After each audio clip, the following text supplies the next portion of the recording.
ఎందుకు ఇది నేను చెప్తున్నానంటే చెప్పుకోవడానికి 4 సార్లు ముఖ్యమంత్రి అయ్యాడు చంద్రబాబు నాయుడు. ఈ నగరి నియోజకవర్గంలో చంద్రబాబు నాయుడు హయాంలో ఉన్న ఏ ఎమ్మెల్యే కూడా వాళ్ళ అధికారంలో ఉన్నప్పుడు ఇక్కడ ఎమ్మెల్యేగా ఉన్న అపోజిషన్లో ఉన్న బాను గాని వాళ్ళ నాన్న గాని ఈ నియోజకవర్గానికి చేసింది శూన్యం. నగరి విషయానికి ఎత్తుకోండి.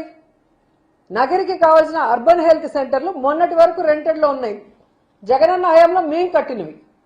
డయాలసిస్ సెంటర్ జగనన్న ఆశీస్సులతో మేం కట్టినవి. పార్క్ మేం కట్టినది. ఎలక్ట్రిక్ క్రిమినేషన్ సెంటర్ మేం కట్టినది. టెంపుల్స్ మేం కట్టినది. పాలిటెక్నిక్ కాలేజ్ పుత్తూరులో మేం కట్టినది. షాదీ మహల్ మేం కట్టినది. టీటీడీ ద్వారా వడమాలపేటలో కళ్యాణ మండపం కట్టాము. ఇప్పుడు నగరి రూరల్లో బుగ్గాగ్రహారం దగ్గర మేమే కట్టాం. నిండ్రలో టెంపుల్ కట్టాం. సబ్ స్టేషన్లో ఐటీ కాలేజ్ కట్టినాం.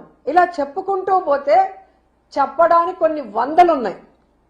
రైతు భరోసా కేంద్రాలు, సచివాలయాలు, అర్బన్ హెల్త్ సెంటర్లు అన్నీ కూడా చెప్పుకోవడానికి, విలేజ్ క్లినిక్లతో సహా, రోడ్లు, డ్రైన్లు, పేదవాడికి ఇళ్లతో సహా ఇవి మేము చేశామని గర్వంగా చెప్పడానికి, చూపించడానికి ఉన్నాయి.